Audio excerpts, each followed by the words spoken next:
Alright, we are continuing this video. This time we actually do have a package. So, yeah, I bought this on eBay. And I've been wanting to get one of these for a long time. And it's a Benjamin Franklin half dollar. Now, I wasn't wanting to get a Benjamin Franklin half dollar. I have lots of Benjamin Franklin half dollars. But I've always wanted to get one in pretty much BU condition. So, yeah, I decided to. As you can see, it's a 1958. I'm going to take it out of this packaging a little bit so we can see it a little better. Alright, so I got it out of the package, and man, this coin is nice. Look at that. So my intention for this was I was trying to find one that was, the cheapest, obviously, the cheapest I could possibly find, and one that was older, preferably one that was pre-60s. And it's rolling around here, and I found one. Late 50s, 1958, Philadelphia. This is not a proof coin. This is a business strike, but man, it is in great shape. Holy cow. Another reason why I wanted to buy one that was in pretty much BU condition was when I get my typeset book, I want to have a really nice, as far as like the more modern coins go, like the Benji halves and the Kennedys and the wheat pennies and Jefferson nickels, I wanted to have pretty much BU coins. Obviously, I know with like really old coins like the large cents, I'm probably not going to get uncirculated examples, but I wanted at least to try with some of the like semi-older coins like the wheat pennies and stuff like that. I'm also trying to see if I can find a good deal on a uncirculated war nickel, because I want to get an uncirculated war nickel for my typeset as well. So that's mainly what this is for that typeset that I plan to put together. But yeah, this is a very nice coin. Obviously, it has some scratches. Obviously it's not perfect. It has, unfortunately, I really hope that this scratch didn't appear in transit, but there's a really good scratch on his head there, on the top of his head. I think you might be able to see that right on the tip of his hair right there. And then there's some scuffing right in front of his nose, as you can see to the right there in the fields. So, but other than those two things, the obverse is pretty much pristine, and in the reverse, there's some spottiness. Looks like there might have been a light dusting of some particles that might have gotten on it. I also wanted to check and see if there's full bell lines on this thing too. I don't know. Can you guys see that? Did those look like full bell lines to you guys? I don't know. You'll have to tell me in the comments.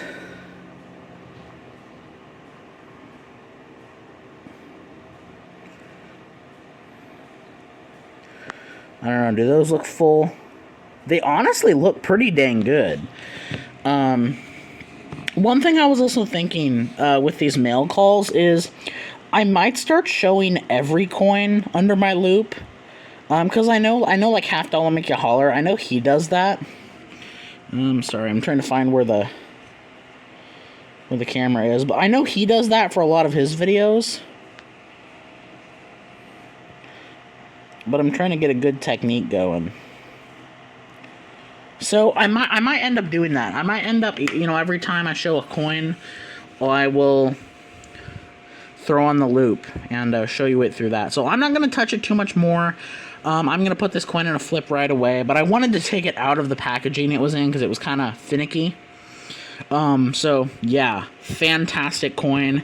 Benjis, in my opinion, are one of the coins that are my favorite coins uncirculated. I just think they look so great when they're uncirculated. So yeah, I was pretty happy with this purchase. So, I did pay more than what these are going for as far as Benjis go. I think Benjis are probably going for about $12 a piece now. I paid definitely a few dollars over that, but this coin's going to go in my personal collection, so I don't care as much about price because I'm not planning on reselling this. So, you know, I'm more willing to spend more for a coin that I'm going to keep in my collection. Whereas, you know, if I'm buying something that I'm trying to resell, I'm trying to find... I mean, obviously, I was still trying to find a good price. As I said, the best price I could possibly find. But I wasn't trying as hard as I typically would if this was a coin that I was trying to resell, which, as I said, I'm not. Because putting together that typeset soon. But yeah, I have a couple other coins that I want to show, so let's get into those. Guys, I got another little video for you. Now this is kind of a funny story, because this coin was actually one that I got for my birthday. And I got it for my I got it amongst the other. It was for my 19th birthday. That was you know, amongst a bunch of other presents. Now, my 19th birthday was in late May, so obviously, you know, it being August, you're like, you know, well, you know, why did you take so long to film this? Well, it's because the person who was giving me this coin, I think they forgot they got it, and when they were going through a bunch of stuff, they, you know, this coin slipped out, and they were like, oh crap, I forgot to give this to Andrew. So I'm showing it now, but this is actually from my birthday. Originally it was supposed to be for my birthday earlier in May, and it's already kind of loose in here because she kind of just gave it to me like this. So yeah, this is it, and this is a really, really, really cool coin. I'm gonna see if I can get it out of here. Can I get it out of the flip? That is the question. Look at this coin. This is like a fantastic piece. It's a 1 peso coin from the Philippines, 1908 San Francisco. So this would be like, I mean, I guess they didn't make Morgan dollars in 1908, but this would be like the equivalent of a Morgan silver dollar. Yeah, I mean, and what I like about the front is it kind of reminds me of a pattern coin, because obviously, you know, while this coin is technically for the Philippines, this was made in the U.S., and that's kind of why I like this reverse here, is that it kind of reminds me of, like, you know, a pattern coin that didn't get released, but that, you know, they made a few examples. So that's kind of what I find cool about it, is that, like, technically it's a U.S. coin, but it's made for the Philippines, and I believe, I don't know if this actually is the same size as a silver dollar. I don't have any silver dollars out right now. I would compare one. And I do not... another thing I don't know is I also don't know what the percentage is. I know a lot of the World War II Filipino silver is 75%, but because this is 1908, it might be more. It might be 90%. I mean, I know, you know, U.S. coins at this time were 90%, but I don't know if this is. So, yeah, see, 1 peso, Philippines. Really, really cool design there. Very reminiscent of the Walking Liberty half dollar. It is definitely bigger than a half dollar. Let me get a half dollar and show you. It is definitely bigger. It might be... I don't know, if I were to guess, I'd say that it's like just under the size of a silver dollar. It might not be quite that big, but it's almost there. It's definitely bigger than a half dollar, but I don't know. I'll have to compare it to a silver dollar and see if it is the same size or if it is a little bit smaller. Either way, this is an awesome coin. I love foreign silver. I don't think people talk about foreign silver enough. I really wish that more coin YouTubers in the U.S. would pay attention to a lot of the foreign silver, because it's got some really beautiful designs, and there's hundreds of different countries, thousands of different designs out there, and I think they need to be paid attention to more. I think people need to pay attention to these just as much as the U.S. ones. So, yeah, this is a fantastic coin. Again, I will, if I remember to put it in the video when I edit, I will look up the percentage of silver this is. Oh, and I forgot. You know what? I'm surprised. I'm just noticing that. This coin is, I thought for sure it would flip a different way. I thought for sure it would flip to the side, but I guess it doesn't because it's a US made coin. It flips how the US coins do. Like a Canadian coin flips to the side like this. I guess that makes sense. But yeah, I love this coin. It's got a nice rim there. I don't know what percentage of silver this is, but I'd assume it's 90%.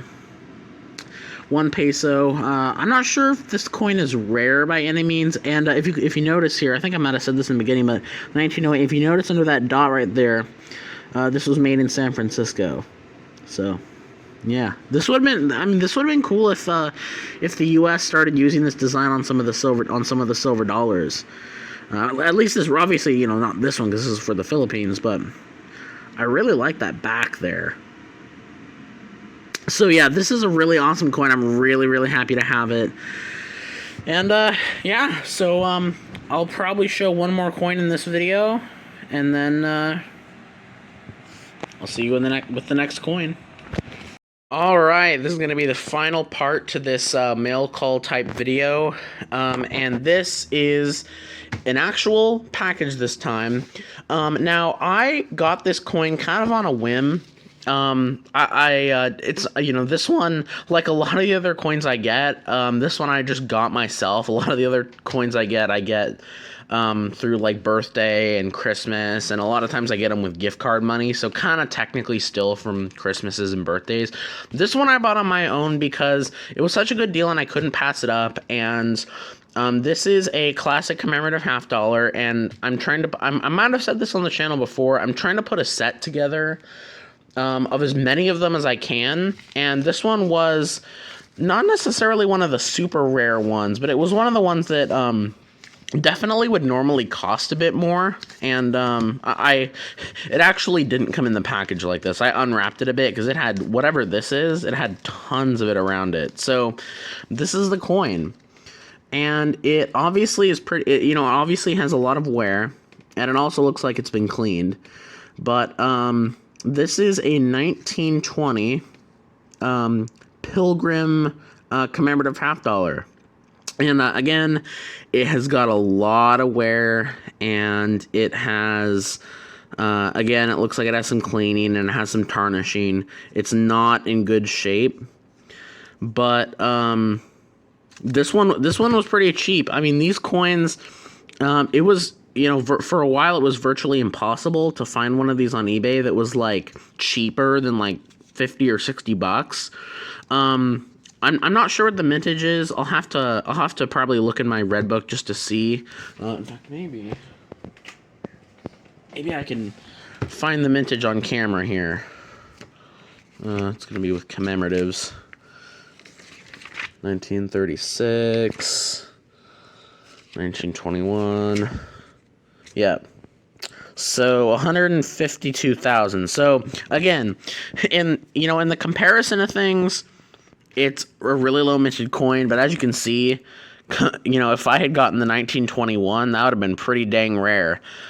But in AU50, well, I mean, this is the red book, not the blue book. So this isn't like